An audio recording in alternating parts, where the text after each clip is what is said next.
Shalom. Haleluya. Saat yang indah, saat yang kita nantikan dan Tuhan pun juga menantikan kita, yaitu untuk kita memberi yang terbaik buat Tuhan. Yang siap memberi yang terbaik buat Tuhan, kita lambaikan tangan buat Tuhan. Kita akan berdoa terlebih dahulu. Segala puji syukur, segala puji hormat kemuliaan hanya bagi-Mu Tuhan. Kami bersyukur untuk kasih-Mu yang sungguh luar biasa buat kami. Kami ada, kami bernafas pagi ini, itu karena kasih-Mu. Itu karena anugerah-Mu buat kami Tuhan. Kami sungguh sangat bersyukur. Sungguh kami sangat bersyukur Tuhan. Dan inilah Tuhan, hati kami, hidup kami, roh, jiwa dan tubuh kami mau beri yang terbaik untuk-Mu. Karena Engkaulah yang layak ditinggikan, Engkaulah yang layak disembah, diagungkan di atas segalanya. Sebab Engkaulah Allah yang empunya semesta ini, yang empunya hidup kami. Dan kami mau memberi yang terbaik buat Allah yang maha agung dan mulia ini. Sucikan, kuduskan, layakkan kami, supaya kami layak di hadapan-Mu. Dan biarlah Engkau ditinggikan di atas segalanya. Terima kasih Tuhan. Di dalam nama Tuhan Yesus kami telah berdoa dan mengucap syukur. Haleluya. Amin. Percayakah Anda bahwa Dialah yang memegang hidup kita? Amin. Mari beri yang terbaik baik Tuhan, karena Dialah sumber kekuatan kita. Dan jangan pernah kita ragu, karena Dialah yang memberi pada kita hidup yang indah, yang baik buat kita. Kesetiaannya itu dan terus setiap pagi buat kita. Anugerahnya itu luar biasa. Akan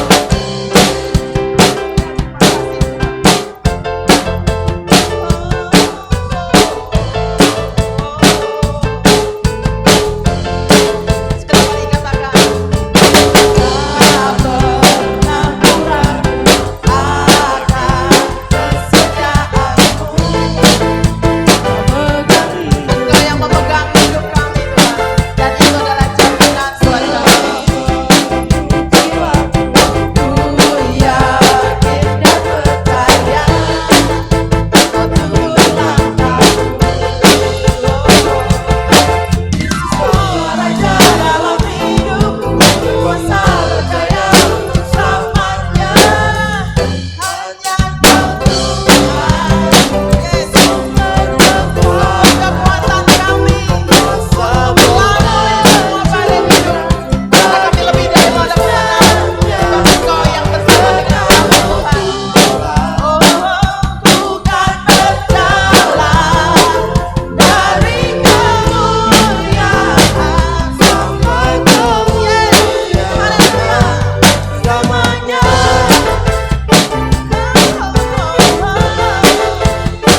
kami percaya hanya kepadamu. Saya undang kau bagi-bagi memberi yang terbaik Tuhan. Kau biarlah sumber kekuatan dan hanya Engkau lah Tuhan yang layak ditinggikan di atas segala. Kuatlah kekuatan emasku,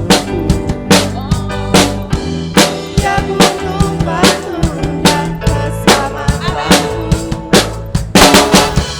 Hanya padamu hatiku percaya, Kaulah menara dan kota perlindungan.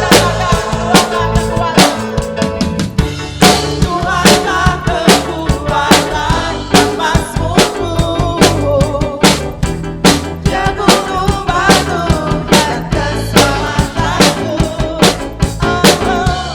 Hanya padamu hatiku percaya,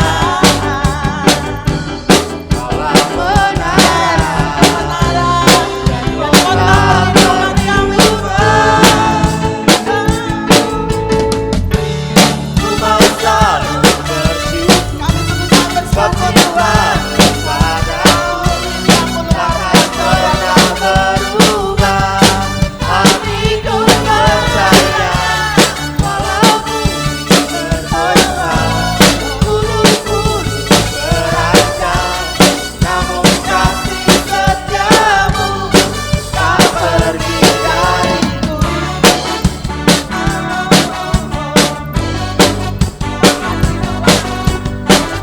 Bermasmur bagimu Tuhan, Allah Maha Besar. Tuhanlah kekuatan emasku,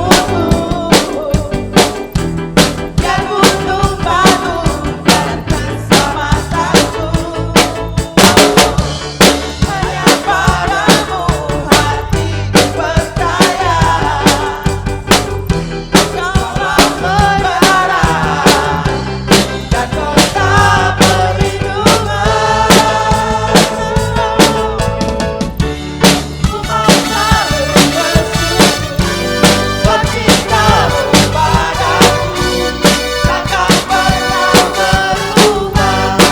Hatiku percaya, walau bumi bergoncang, gunung-gunung berancang, namun kasih setiamu tak pergi dariku. Sebab cintamu padaku takkan pernah berubah. Hatiku percaya, walau bumi bergoncang, gunung-gunung berancang, namun kasih setiamu tak pergi dariku.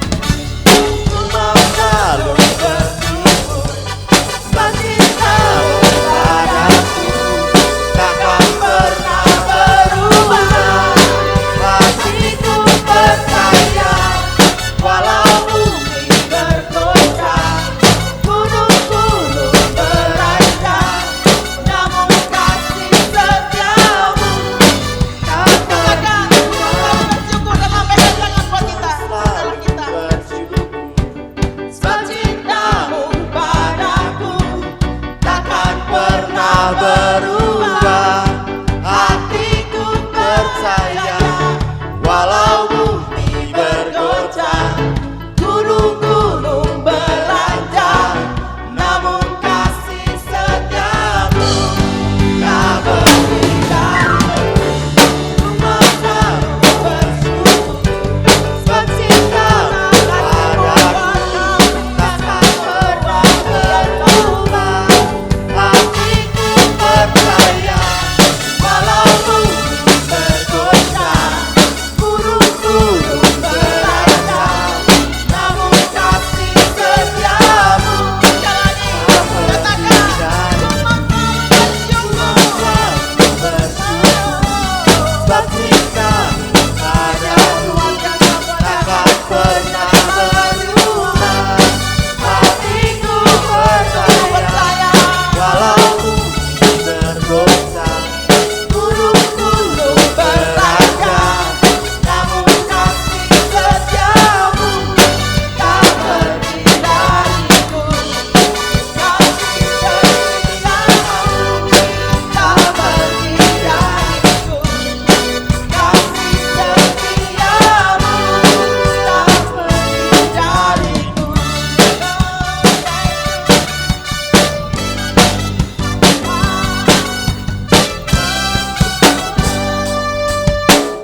hadir dalam hadirat Tuhan. Kasihnya gak berubah buat kita, amin. Maka jangan ada keraguan, jangan ada ketakutan, jangan ada kekhawatiran. Semuanya Dia yang ada bersama kita. Itu janjinya.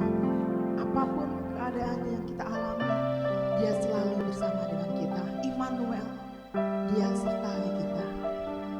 Maka inilah beri yang terbaik dengan penyembahan kita.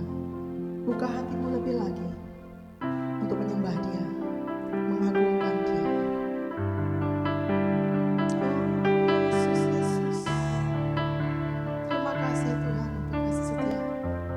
Dan inilah Bapa, kami mau datang menyembah Engkau di dalam roh dan kebenaran. Sekali nama Maria, Iki nama Yana, sekali nama Nama. Kesian kami sekali nama. Haleluya, Yesus. Sekarang hati katakan, Bapakku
Sebab Engkaulah Tuhan, Allah yang kekal, Allah yang esa, Allah yang luar biasa. Kasih-Mu, kuasa-Mu luar biasa Tuhan. Kau tunjukkan kemahakuasaan-Mu, sebab Engkaulah Allah itu. Kami menyembah Allah yang benar, kami menyembah Allah yang maha kuasa, yaitu di dalam Yesus Kristus. Dan kami mau mengagungkan Nabi lagi karena Engkau. Terima kasih Tuhan, oh syukur Yesus. Hanya Engkaulah Tuhan dalam hidup kami Tuhan. Yes, yes, haleluya, terima kasih. Syukur Yesus.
Biarlah kasih dan anugerah itu tetap tinggal dalam hati kami.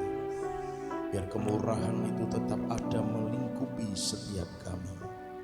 Biarlah kasih-Mu Tuhan yang akan selalu terus memimpin dan menopang kami, agar perjalanan hidup kami semakin hari semakin melekat mendekat padamu.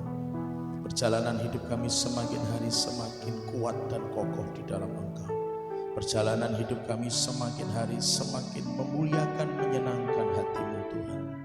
Olehnya terus lingkupi kami dengan hadirat-Mu, lingkupi kami dengan kuasa-Mu, lingkupi kami terus Tuhan dengan kemuliaan-Mu, dan Roh-Mu yang kudus terus memenuhi kehidupan kami, agar tidak ada ruang yang kosong dalam hati kami, dalam hidup kami sekecil apapun, melainkan seluruhnya dipenuhi dengan Roh Kudus-Mu, hingga pengenalan kami akan Engkau semakin sungguh nyata ya Tuhan. Terima kasih Bapa, kami boleh berkesempatan untuk kami memuji menyembah, kiranya Engkau berkenan atas setiap pujian dan penyembahan kami. Kami juga sediakan hati hidup kami untuk kami terima firman-Mu. Tuhan berbicara dan buat kami ngerti. Tuhan, Kau yang berkuasa, hadirat-Mu terus melingkupi kami, biar kami terus bisa merasakan kehadiran Tuhan pada pagi hari ini, dan bawa kami ngerti isi hati Tuhan. Semua yang bisa menghalang-halangi kami dalam mendengar, mengerti, dan melakukan firman, aku tolak, patahkan, hancurkan di dalam nama Tuhan Yesus Kristus. Biar kekuasaan Roh Kudus yang akan membawa kami semakin mengerti apa yang menjadi kehendak-Mu. Terima kasih, berbicaralah, kami siap mendengar dan melakukannya demi nama Tuhan Yesus Kristus. Haleluya. Kita semua yang siap katakan amin. Silakan duduk Bapak Ibu saudara kasih Tuhan. Shalom. Selamat pagi. Semuanya diberkati Tuhan. Puji Tuhan. Semuanya sehat. Haleluya. Puji Tuhan Bapak Ibu saudara yang kasih Tuhan. Adalah anugerah yang luar biasa bagi kita semua jika diberikan kesempatan oleh Tuhan untuk kita bisa beribadah kepadanya. Olehnya maksimalkan waktu ini untuk kita sungguh-sungguh menyenangkan hati Tuhan melalui setiap pujian penyembahan, dan juga melalui setiap sikap hati, sikap hidup kita, sikap tubuh kita dalam kita belajar firman Tuhan bersama-sama. Dan olehnya Bapak Ibu Saudara, saya ajak kita akan sama-sama melihat dari kitab Filipi pasal yang ketiga ayat yang ke-10. Ada satu kata yang ingin saya sampaikan kepada Bapak Ibu Saudara, tetapi ini sangat penting untuk kita bisa pahami bersama-sama agar perjalanan hidup kita benar-benar bisa menjadi gereja yang tidak tergoncangkan. Filipi pasal 3 ayat yang ke-10 kita baca sama-sama. Yang belum ketemu di Androidnya bisa lihat ke depan saja. 1, 2, 3. Yang ku kehendaki ialah mengenal Dia dan kuasa kebangkitannya dan persekutuan dalam penderitaannya, di mana aku menjadi serupa dengan Dia dalam kematiannya. Amin. Terima kasih buat kerjasama yang baik. Bapak Ibu Saudara, di bagian awal itu ada kata mengenal. Yang ku kehendaki ialah mengenal. Dalam ayat ini, dalam satu ayat ini ada dua kata kerja dalam bahasa aslinya, yang mungkin kalau Tuhan izinkan satunya akan kita pelajari minggu depan gitu ya. Tapi hari ini kita akan belajar satu hal dulu, yaitu kata mengenal. Dalam dalam bahasa Indonesia kata mengenal itu bukanlah kata kerja, tetapi kata sifat.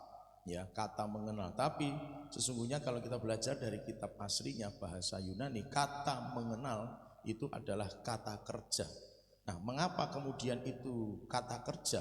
Berarti ada kegiatan, ada sebuah usaha, ada sebuah tindakan untuk yang namanya mengenal. Mengenal itu berarti bukan sekedar hanya baca informasi dan selesai, tidak. Karena itu kata kerja, gitu ya.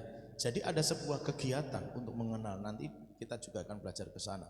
Tetapi yang jelas Bapak Ibu Saudara yang kasih Tuhan, bahwa inilah yang kita boleh belajar bersama-sama dari tulisannya Paulus kepada jemaat di Filipi. Nah, yang diyakini oleh para penafsir Alkitab bahwa Paulus itu menuliskan tulisan ini sudah dalam kondisi keadaan yang tidak muda lagi. Matanya sudah mulai rabun, maka dalam tulisannya dia menyebutkan, aku menuliskan dengan tanganku sendiri dengan huruf yang besar. Itu diyakini sebagai gangguan penglihatan. Jadi memang tidak bisa huruf-huruf yang kecil gitu ya, apalagi zaman dulu mungkin tidak ada seperti sekarang penyambung mata seperti yang saya pakai begitu kan, sehingga memperjelas. Maka Paulus menulisnya harus dengan huruf yang besar, berarti kondisi kesehatan matanya sudah terganggu. Lalu kondisi fisiknya juga sudah mulai menurun. Lalu ditambahi dia ada di penjara. Jadi menurut yang diyakini itulah akhir dari pelayanan Paulus. Maksudnya akhir ya, disitulah pada akhirnya Paulus selesai semuanya.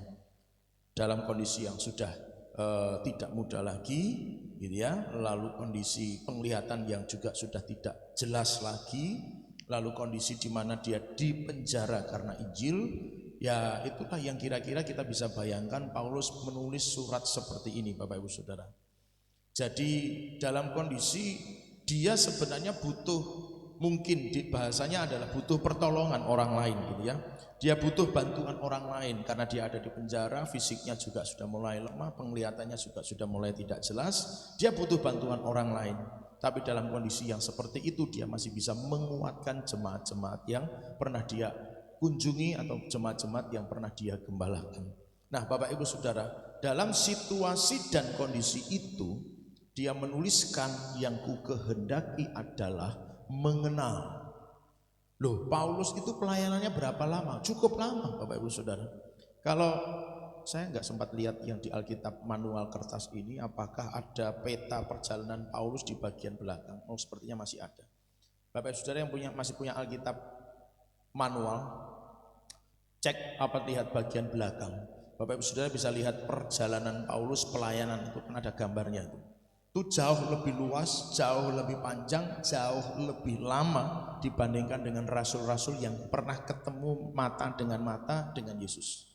Paulus tidak pernah ketemu dengan Yesus secara mata dengan mata.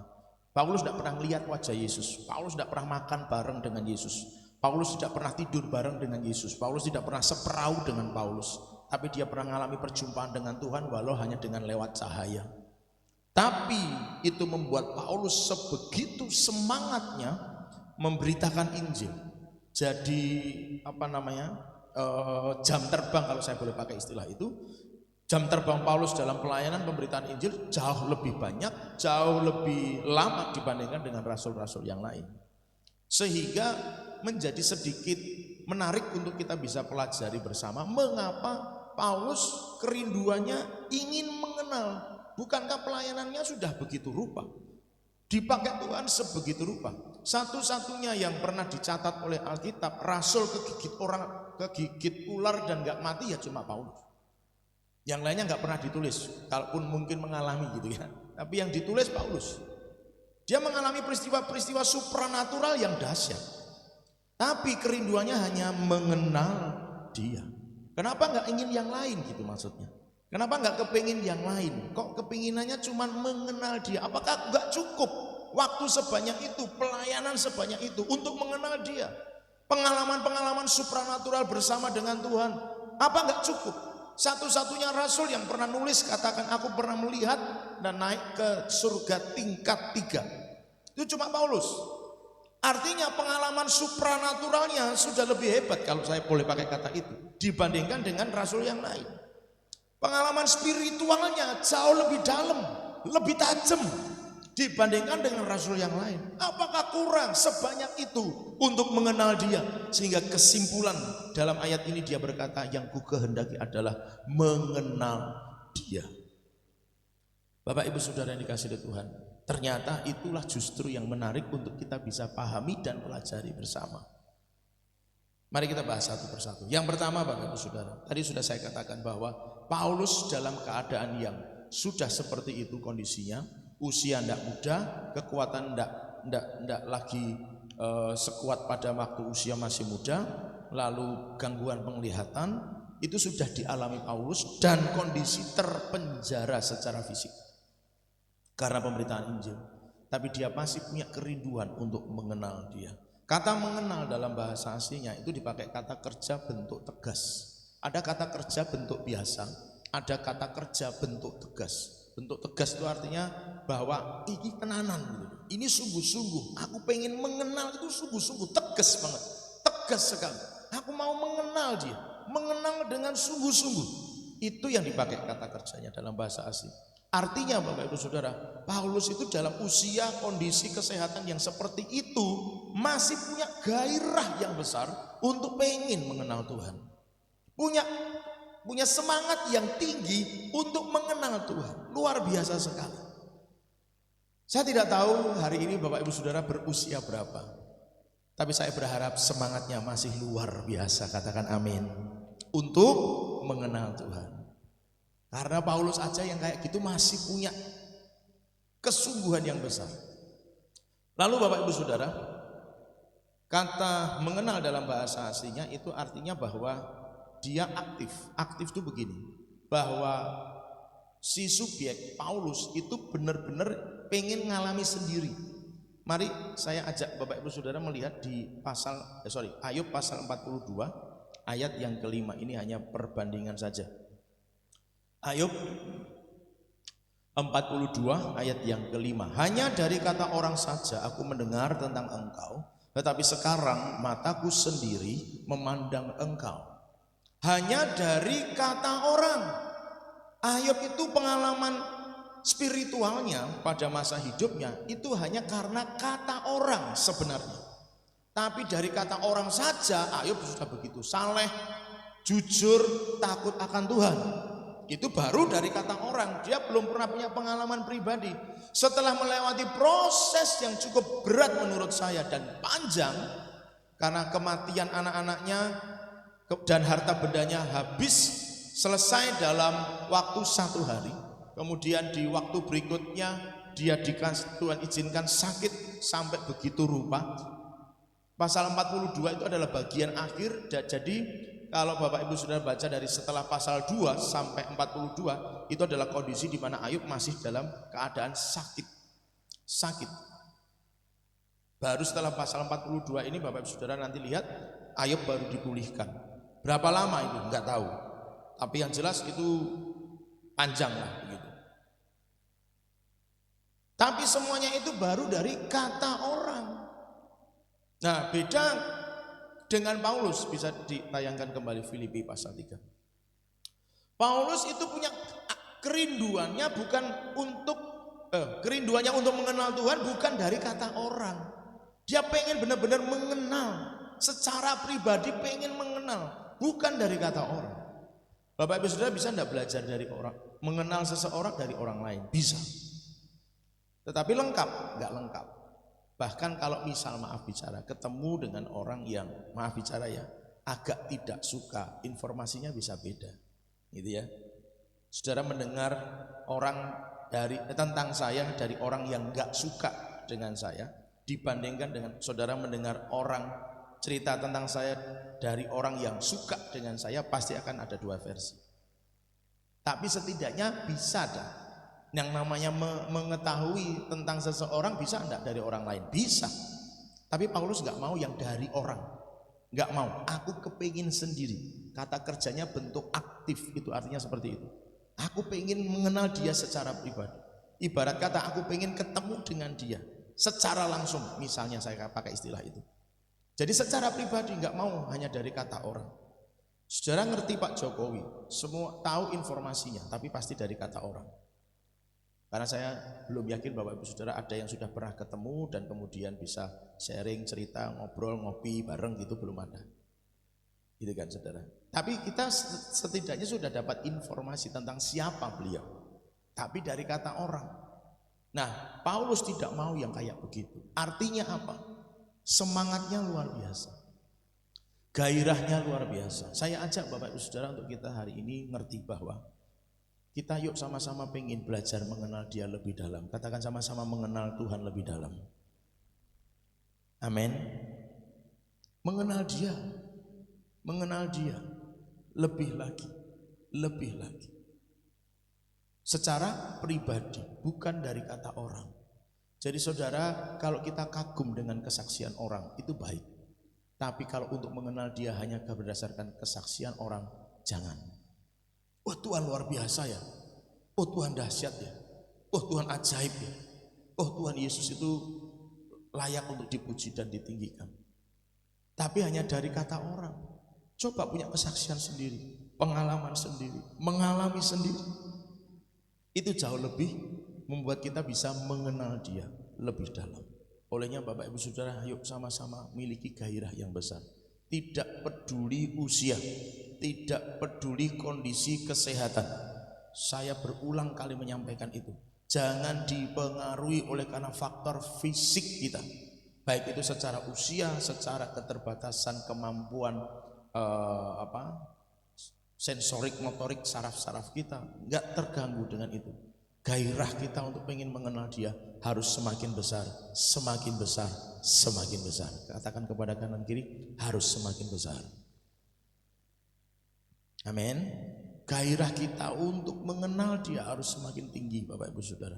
Karena itu nanti penting untuk kita bisa belajar menjadi gereja yang tidak tergoncangkan. Pengenalan kita akan Tuhan akan mempengaruhi itu. Sangat-sangat mempengaruhi kekuatan iman dan percaya kita. Sangat-sangat mempengaruhi Bapak Ibu Saudara. Nah, lalu selanjutnya Bapak Ibu Saudara, saya ajak Bapak Ibu Saudara melihat di Filipi pasal yang ketiga, ayat yang keempat dan 4 sampai 8. Filipi 3, 4, 8. 4 sampai 8. Sekalipun aku juga ada alasan untuk menaruh percaya pada hal-hal lahiriah. Lahiriah ya, perhatikan baik-baik. Jika ada orang lain menyangka dapat menaruh percaya pada hal-hal lahiriah, aku lebih lagi disunat pada hari ke-8 dari bangsa Israel, dari suku Benyamin, orang Ibrani asli. Tentang pendirian terhadap hukum Taurat, aku orang Farisi. Tentang kegiatan, aku penganiaya jemaat. Tentang kebenaran dalam menaati hukum Taurat, aku tidak bercacat. Tetapi apa yang dahulu merupakan keuntungan bagiku, sekarang kuanggap rugi karena Kristus. Malahan segala sesuatu kuanggap rugi karena pengenalan akan Kristus Yesus Tuhanku lebih mulia daripada semuanya. Oleh karena Dialah aku telah melepaskan semuanya itu dan menganggapnya sampah, supaya aku memperoleh Kristus. Jadi yang kedua begini Bapak Ibu Saudara, Paulus itu secara fisiknya, secara lahiriahnya tadi sudah disebutkan, dia itu orang yang terpandang. Kalau cuma sekedar mencari ketenaran nama besar gampang. Kalau Paulus mau berhenti di titik itu, yaitu ketenaran nama besar orang terpandang, bisa. Dia orang Ibrani asli, bahkan dari suku Benyamin, taat hukum Taurat, orang Farisi dia. Kurang apa gitu istilahnya? Apa yang kurang untuk mencari sebuah ketenaran? Apa yang kurang untuk mencari sebuah nama besar sebagai guru besar orang Yahudi? Bahkan dia masih membanggakan ketika dia, aku penganiaya jemaat loh. Sementara teman-temanku yang lain gak berani, aku berani. Bahkan dia minta surat pengesahan untuk bunuh orang-orang Kristen. Disitulah kemudian Yesus menangkap dia gitu kan. Pada saat perjalanannya menuju ke Damsyik untuk membunuh orang-orang Kristen yang ada di sana. Jadi Bapak Ibu Saudara, apa yang kurang secara lahiriah? Bagi Paulus pada akhirnya dia berkesimpulan, sebelum pada akhirnya dia nulis ayat 10 tadi. Kerinduannya untuk mengenal Dia. Jadi semua itu bagi Paulus sampah sekarang. Yang dia pengen hanya mengenal Dia. Semua yang dia anggap sebagai ketenaran, nama baik, nama besar, kehebatan sebagai orang Farisi, sebagai ahli Taurat, dia anggap sebagai sampah demi memperoleh Kristus, bahasanya begitu. Jadi Bapak Ibu Saudara, yang kedua adalah mari jauh lebih besar kita punya kerinduan untuk mengenal Dia. Jangan sampai kerinduan kita mengenal Dia dipengaruhi karena kita kepingin punya nama besar, nama baik, terkenal, tenar, dikenal banyak orang. Saudara percayalah, kalau kita mengenal Dia lebih besar daripada apapun, Dia yang membuat nama kita jadi besar di depan siapapun.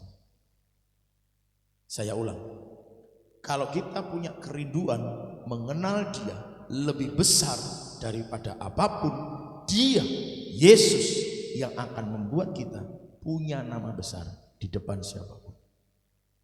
Tapi kalau kita mau mengejar nama besar, ketenaran, selesai.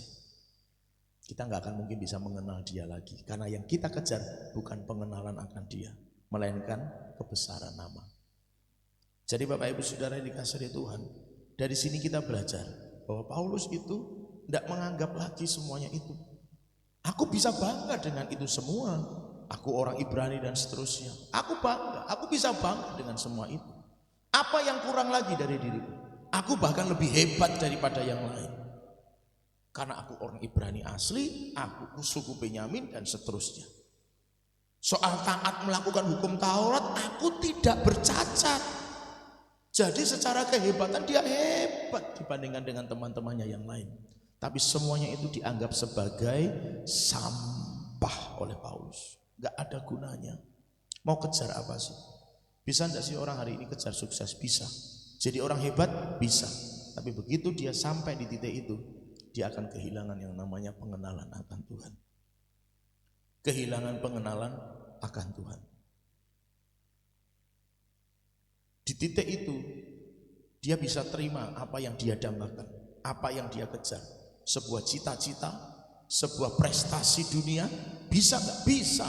Tapi sampai di titik itu, dia akan kehilangan kesempatan untuk mengenal Tuhan. Yang jauh lebih buruk adalah Tuhan jadi tidak mengenal kita. Catatan dalam Matius 7 yang sering kali saya kutip adalah, Tuhan, aku melakukan mujizat demi namamu. Berarti orang ini ngaku kenal Tuhan enggak? Ngaku dong. Wong dia pakai nama Yesus untuk ngusir setan kok, saudara. Dan setannya pergi. Itu jadi persoalan. Kalau setannya pergi, orang kan merasa, oh aku dipakai Tuhan. Tapi kalau misalnya ngusir setan dalam nama Yesus, setannya tidak pergi, mungkin orang jadi bertanya bisa. Tapi persoalannya setan juga pergi. Orang doain seorang sakit dalam nama Yesus sembuh, masalah di situ. Masalahnya apa? Pada waktu semuanya selesai, menghadap Tuhan sebagai hakim yang agung, Tuhan berkata, sorry, aku tidak kenal kamu. Kenapa? Ayat itu di bagian cerita itu Tuhan mengenal kamu pembuat kejahatan. Karena yang kamu lakukan hanya ingin mencari ketenaran pribadi, terkenal secara pribadi, bukan untuk mengenal dia. Ini jadi masalah Bapak Ibu Saudara. Makanya jangan merasa hebat hari ini, katakan amin. Sekali lagi, jangan merasa hebat hari ini, katakan amin. Lebih tegas lagi, jangan merasa hebat hari ini, katakan amin. Karena semuanya itu enggak ada apa-apa dibandingkan kerinduan kita mengenal dia. Karena kalau kita ngerasa sudah kenal dia, ternyata di akhir nanti, di ujung sana nanti Tuhan ngomong, maaf aku enggak kenal kamu. Repot enggak saudara? Repot sudah. Kalau di titik itu Tuhan ngomong aku enggak kenal kamu, sudah enggak ada kesempatan lagi saudara. Mau kemana kita? Satu-satunya tempat untuk orang-orang seperti itu adalah neraka. Kalau Tuhan sudah berkata aku tidak kenal kamu, tempat satu-satunya adalah neraka bagi orang itu. Jadi mari kita mengenal dia, tapi pastikan dia kenal kita. Maka apa yang kita kejar hari ini? Ya pengenalan akan dia supaya dia jadi kenal kita.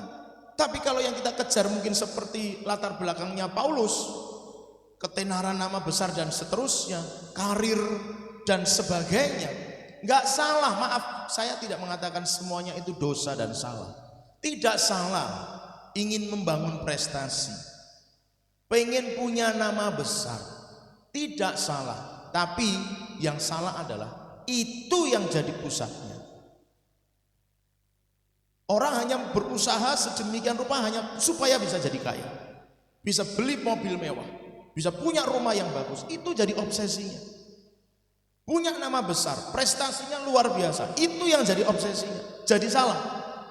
Tapi pengenalan akan Tuhan itu yang jadi utamanya, tujuannya.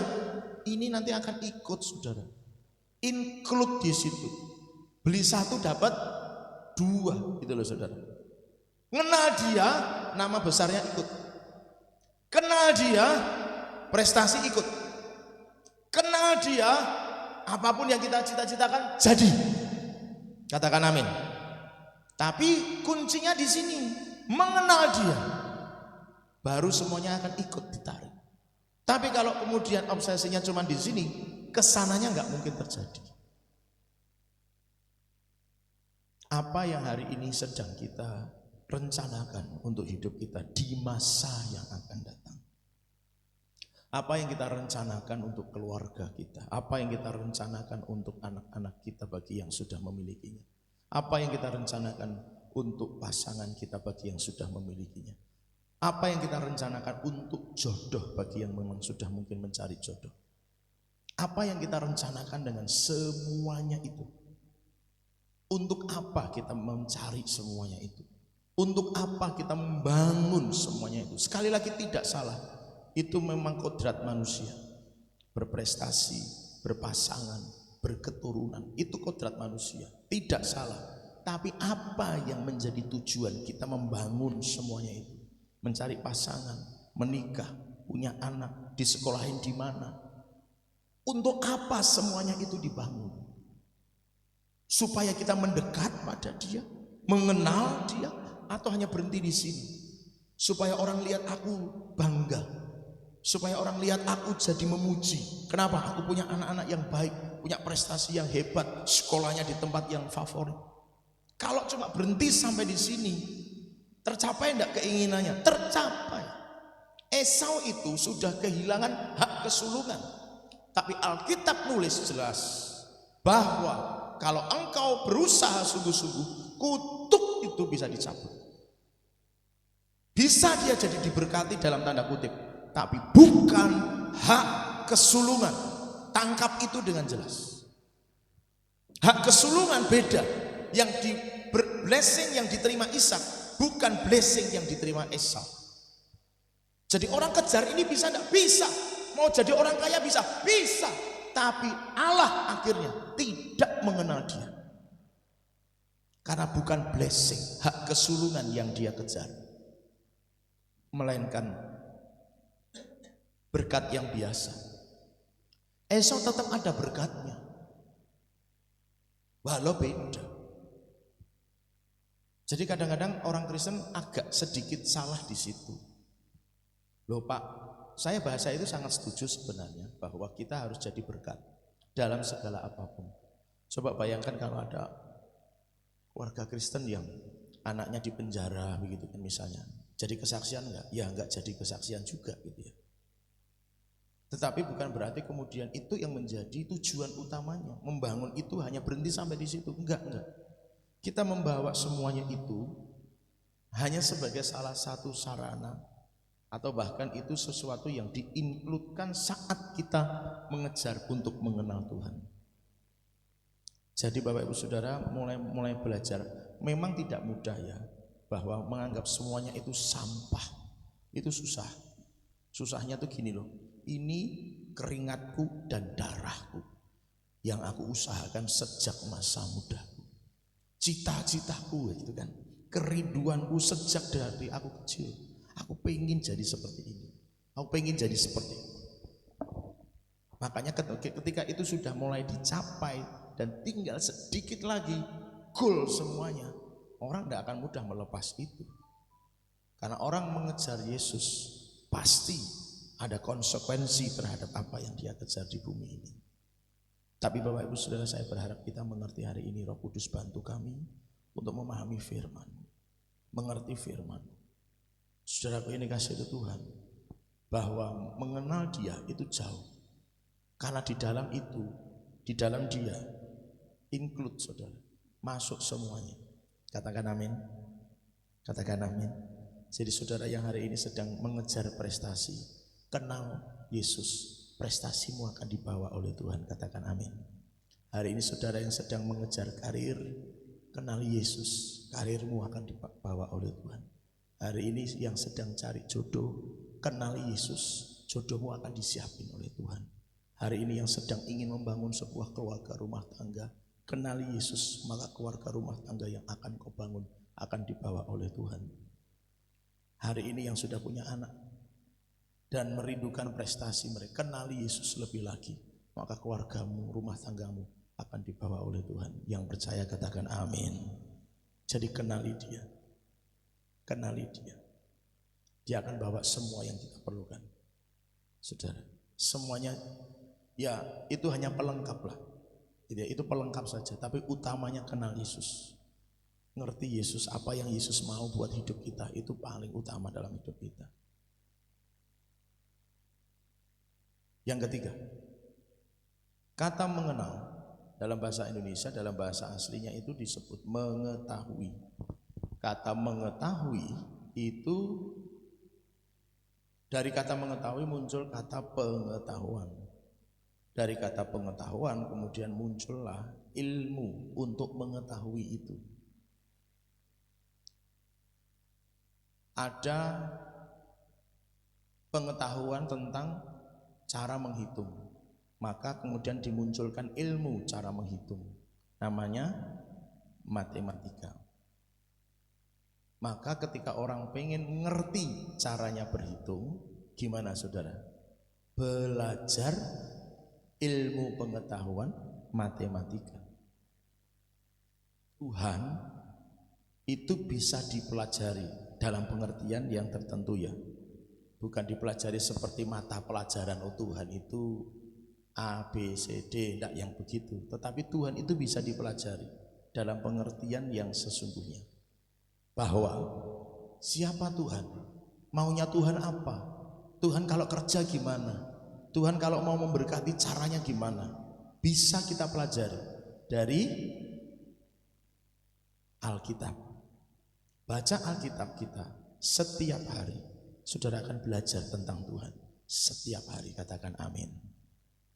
Berapa banyak yang hari ini sudah mulai lupa baca Alkitab karena kesibukan.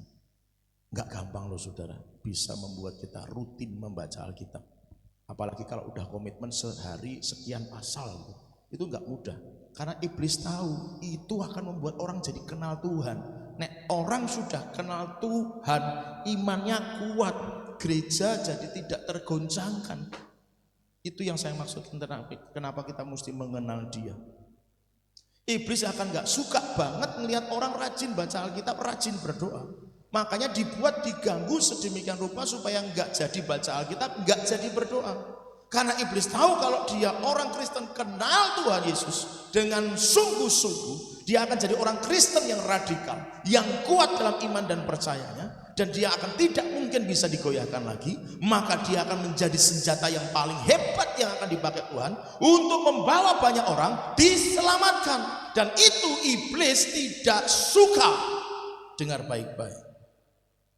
Maka artinya Bapak Ibu Saudara, waktu kita pengen baca Alkitab, kita pengen berdoa lebih banyak dan susah, itu artinya iblis sedang menghalang-halangi kita. Sadari itu. Dan itu artinya apa saudara? Lawan iblis. Tunduk pada Allah, lawan iblis, maka dia akan lari daripadamu. Jadi jangan dituruti kemalasan itu. Kasih tahu kanan kiri, jangan turuti kemalasan itu.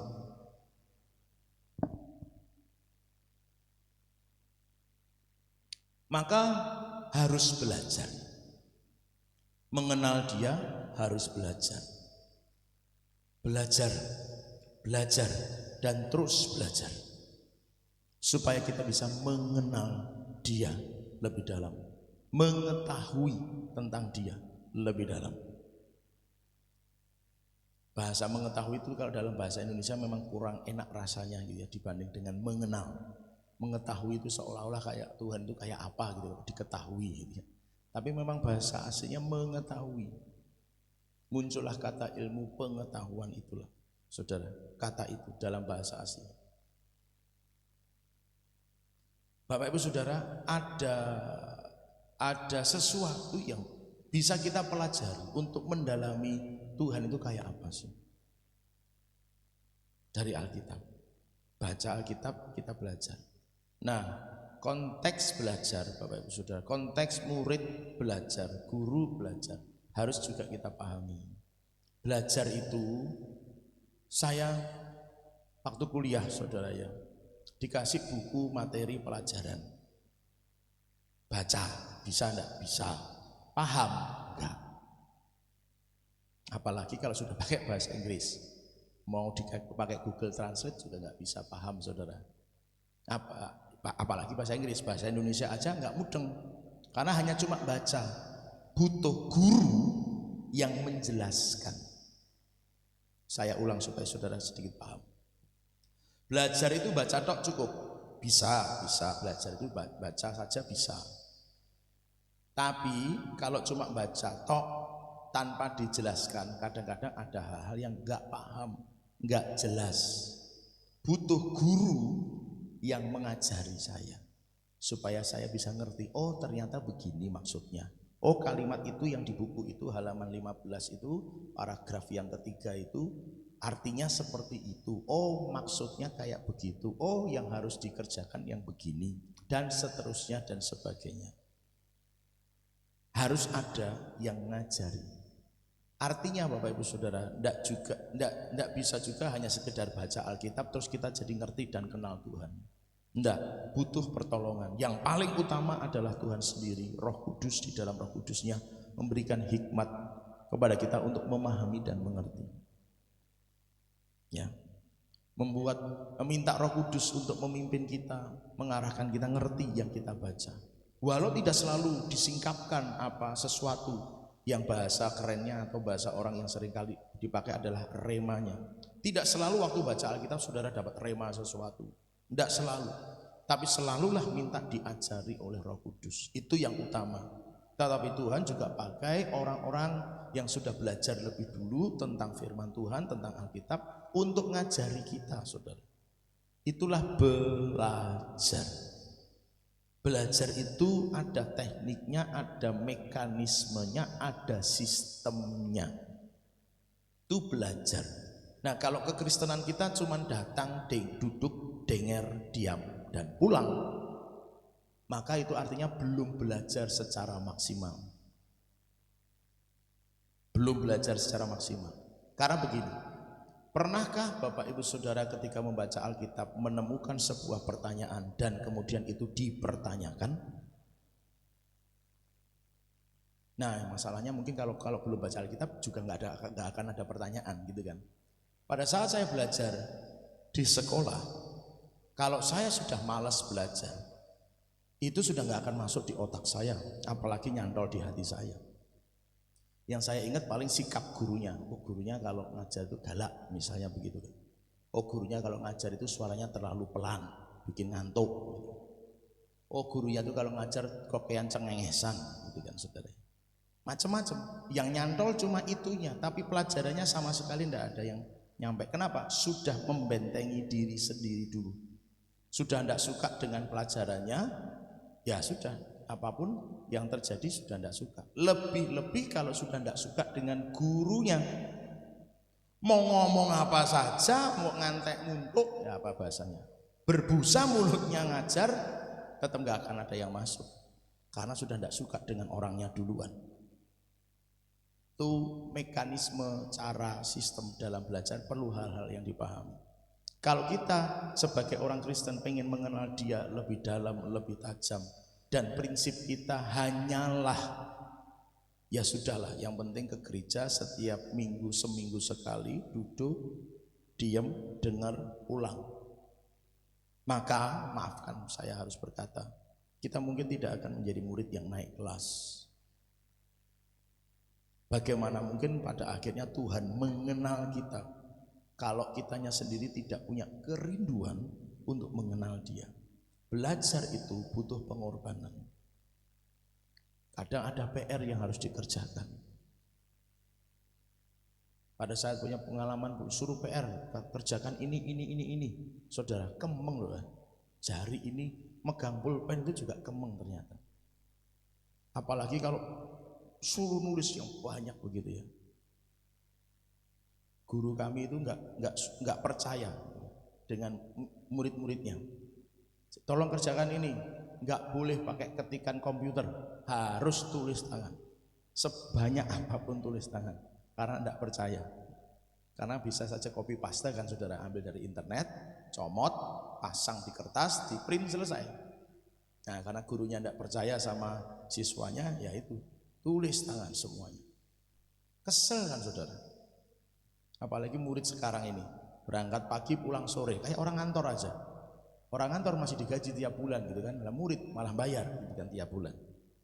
Ya kalau negeri sudah nggak bayar gitu ya. Tapi maksud saya kalau namanya belajar harus ada pengorbanan. Apalagi kalau yang model-model yang sudah block teaching gitu ya. Pelajaran singkat tapi padat. Belajarnya sudah mulai jam 8 pagi bisa sampai jam 8 malam, 10 malam. Itu belajar terus tanpa istirahat lah, ada siang. Tapi tidak ada tidur. Hampir seperti orang kerja itu ya. 8, 12 selesai, istirahat, makan siang, jam 1 lanjut lagi sampai jam 10 malam, jam 9 malam. Ya. Ya, sebentar lagi saya selesai kok, tenang saja. Ya. Enggak bercanda ya. Nah, jadi saudara pilih kasih Tuhan, belajar itu butuh pengorbanan, itu maksud saya.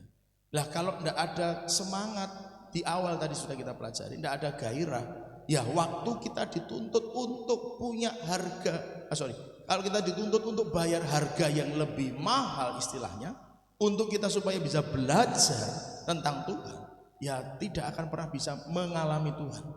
Kekristenan itu sekali lagi saya tegaskan, bukan agama, maaf. Kristen itu bukan agama. Kekristenan itu seperti yang Paulus ini salah satunya pelajari buat kita semua, yaitu mengenal. Kekristenan itu adalah cara untuk kita mengenal Tuhan yang kita sembah. Itu kayak apa, gimana, ngapain, terus pengennya apa, lalu kita harus bersikap seperti apa. Kekristenan kalau cuma sekedar agama, ya maaf bicara. Saya tidak kok menjelek-jelekkan teman-teman kita, saudara-saudara kita di luar negeri. Gereja sudah banyak tutup, saudara, karena kekristenan itu agama. Teko mau nek minggu ngono wae ranggo Alkitab, itu kan saudara. Kalau di gereja ya sudah tinggal seperti itu, pulang selesai. Gak ada upaya yang lebih keras untuk belajar, mengenal, mengetahui tentang Tuhan. Alhasil imannya tidak kuat. Saya kemarin sudah sampaikan, ada gereja yang hari ini sudah berubah jadi restoran. Semua ornamennya masih gereja, podiumnya masih ada, tapi udah di situ jual cilok, di situ jual es coklat, di situ jual butik, di situ jual apa gitu saudara. Lantai 2 loh, balkon lantai 2 keliling. Sana ada jajanan kopi, sana ada jajanan apa. Tapi di luar negeri ya, bukan di sini. Kenapa? Karena tidak mengenal dia, tidak pengen belajar mengetahui tentang dia. Imannya jadi tergoncangkan saat sesuatu terjadi, goncang saudara. Nah itulah kenapa di awal saya mengatakan ini penting untuk kita pahami. Kalau kita sudah kenal dia, saudara, saya percaya saudara pernah punya pengalaman bahwa saudara percaya seseorang begitu rupa. Pada waktu saudara percaya dia dengan sungguh-sungguh percaya, apapun yang dia katakan, saudara yakin itu pasti benar karena sudah percaya. Bahkan ketika ada berita yang miring tentang dia, tapi karena saudara bergaul dengan dia, saudara mengenal dia dengan begitu rupa dan percaya dia, berita miring pun tidak akan menggoyahkan keyakinan saudara terhadap dia. Karena saudara terus bergaul dengan dia, akrab dengan dia, dan akhirnya percaya kepadanya. Saya yakin saudara punya pengalaman itu. Anak-anak sekolah pun mengalami hal yang sama, punya yang namanya teman dekat gitu kan. Sampai memang saudara lihat dengan mata kepala dia melakukan sesuatu yang memang di luar nalar misalnya begitu. Sesuatu yang tidak mungkin, loh ternyata begitulah, baru saudara pasti gak percaya. Tapi selama yang didengar dari luar tentang dia itu tidak sama dengan yang saudara lihat dari dia, karena saudara bergaul, berteman, akrab, sahabat, dan percaya, maka berita apapun tidak akan mempengaruhi. Kalau kita sudah mengenal dia, sungguh-sungguh mengenal dia, akrab dengan dia, sahabat dengan dia, membangun pertemanan, persahabatan itu bisa enggak hanya dengan sekali ketemu terus, weh sahabatku gitu, terus jadi percaya banget begitu? Enggak kan saudara? Itu berangsur kan, proses, sering ketemu, sering ngobrol, akhirnya dari hati ke hatinya nol gitu kan, terus akhirnya jadi percaya. Sama. Tapi kalau dia sih sudah kenal kita, wong dia yang nyiptain kita gitu kan. Cuma kitanya yang jarang ngobrol sama dia, sama Tuhan kita. Kita yang jarang ketemu, kita yang jarang berdoa dan baca Alkitab. Kita jarang mendengar suaranya. Kita yang seringkali dia menuntut dia mendengar suara kita. Tuhan berkatilah.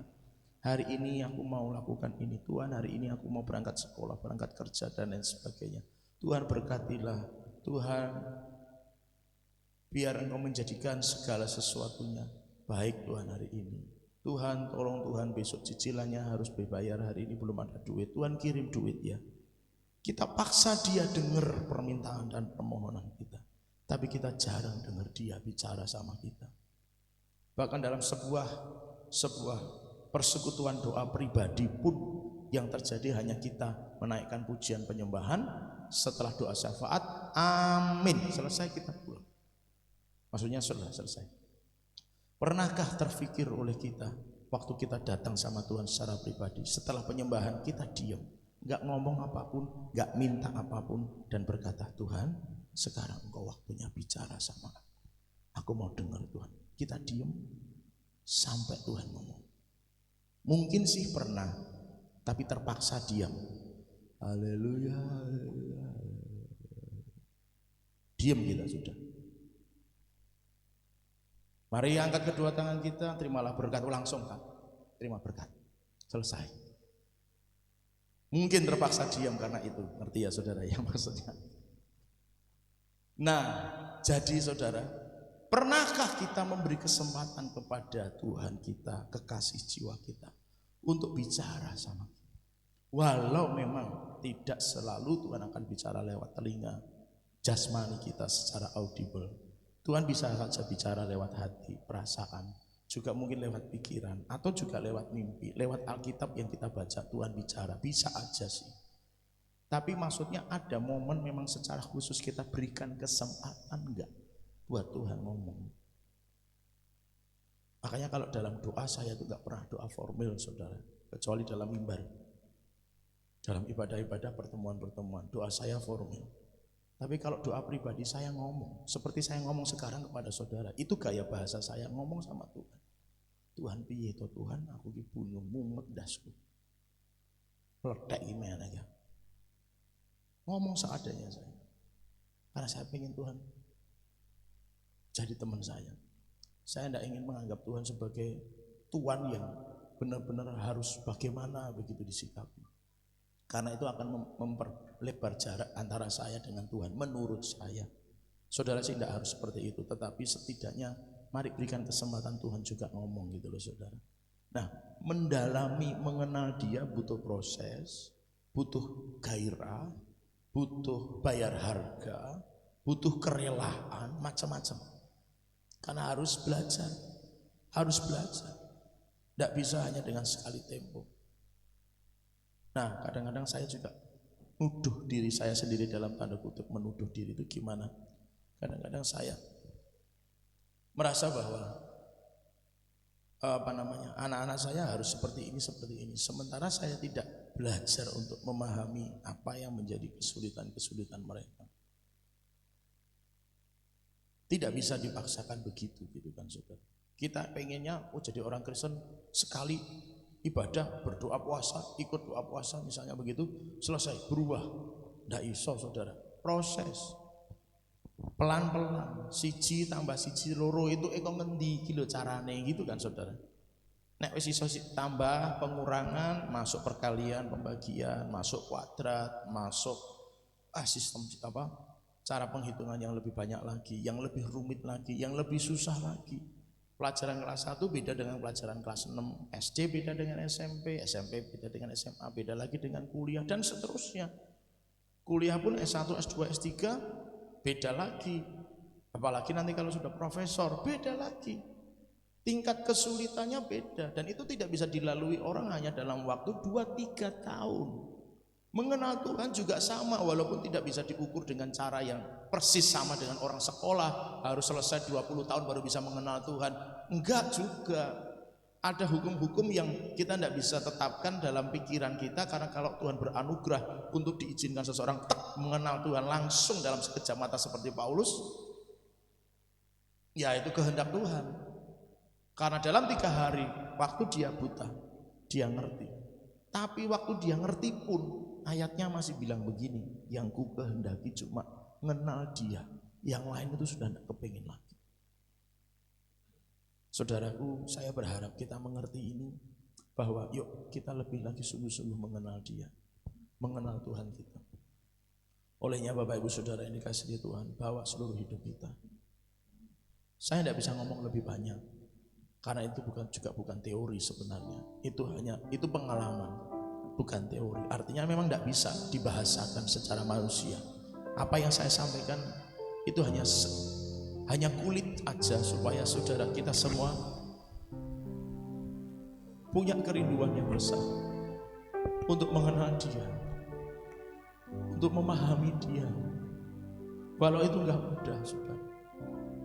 Ada banyak perjuangan yang harus kita lakukan.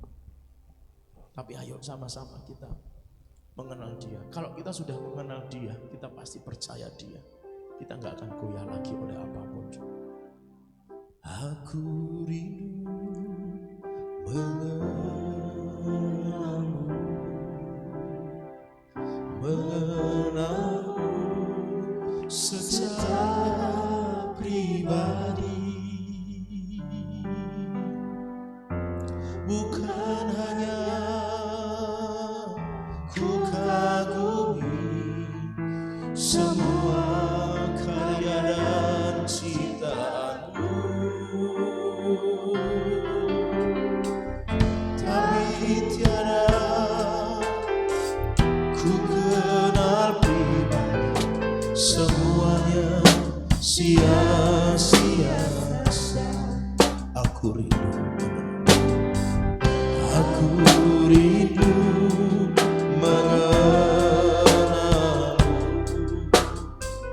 mengenalmu secara pribadi. Kami gak hanya ingin kagum dengan semua ciptaanmu, Tuhan. Kami gak hanya kepingin kagum dengan semua karyamu, mujizatmu, pertolonganmu yang kau berikan kepada kami. Tetapi kami rindu mengenal Engkau secara pribadi, ya Tuhan. Tapi tiada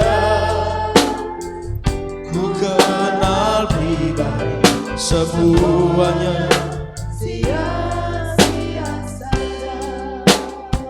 aku mengenalmu secara pribadi, hingga ku tahu rencanamu. Aku mengenalmu secara pribadi, lewat firman dan Roh Kudus ku kenal. Aku mengenalmu secara pribadi, hingga ku tahu rencanamu. Aku mengenalmu secara pribadi, lewat firman dan Roh Kudus ku kenal.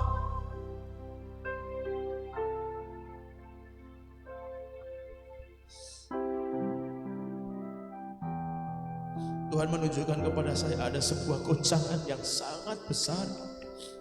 Beberapa terseret dalam arus goncangan itu. Ada semacam banjir yang besar melanda Bapak Ibu Saudara. Saya coba bisa berdoa, Bapak Ibu Saudara. Tangan saya tidak terlalu panjang untuk bisa menahan saudara. Tapi dalam doa saya tetap berjanji, Tuhan jagai anak-anak-Mu, jagai semua anak-anak-Mu, sehingga tidak ada yang tergoncangkan. Saudara, mari belajar mengenal Dia secara pribadi. Kenal Dia secara pribadi. Minta Tuhan sendiri yang bantu kita untuk kenalin Dia. Karena hanya dengan cara itu kita menjadi gereja yang tidak tergoncangkan sekalipun sesuatu bisa menimpa melanda kita. Pagi hari ini saya mohon dengan segala kerendahan hati, tetapi dengan jujur. Bapak Ibu Saudara lakukan, dengan jujur Bapak Ibu Saudara lakukan. Saudara yang merasa dan berkata dalam hati setelah mendengar Tuhan, bahwa aku mengenal Engkau, bahwa aku mengenal Engkau lebih dalam lagi. Aku pengen kenal Engkau, aku pengen tahu Engkau lebih dalam lagi Tuhan. Aku pengen lebih lagi dekat denganmu, aku pengen lebih lagi Tuhan dekat denganmu. Saudara yang pagi hari ini berkeputusan seperti itu, sekali lagi dengan segala kerendahan hati dan dengan jujur, mari bangkit berdiri di hadapan Tuhan. Jujur di hadapan Tuhan, minta kasih karunia-Nya, anugerah-Nya terbuka bagi kita semua.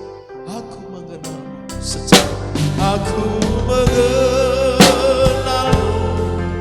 secara pribadi. Oh Yesus, oh Yesus, Yesus Tuhan, Yesus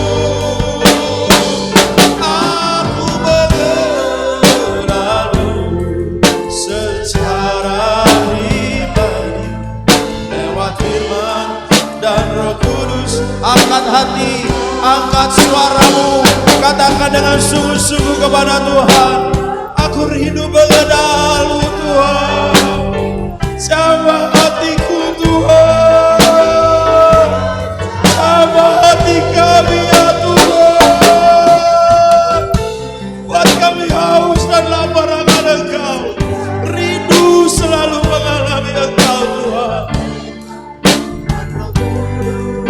Kenal lewat firman dan Roh Kudus, ku kenal lewat firman dan Roh Kudus, ku kenal. Mari sembah Tuhan, angkat hati, angkat suaramu, sembah Dia dengan segenap hati, sampai kita merasakan Tuhan yang hadir dan menjamah kita. Haleluya.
sentuh setiap hati kami dengan Roh-Mu Tuhan. Mari lawat setiap kami dengan Roh-Mu Tuhan.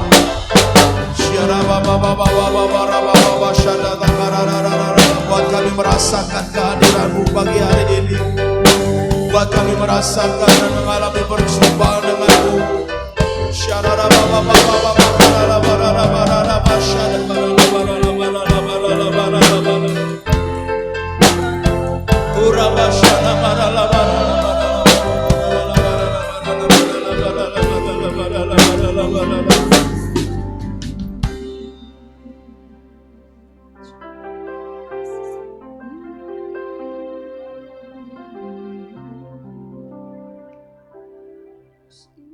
Saudara yang sungguh-sungguh, sekali lagi rindu mengenal Dia, rindu dekat dengan Dia. Taruh tangan kanan di dada saudara dan izinkan Tuhan bekerja lebih lagi. Yesus yang termanis buat jiwaku.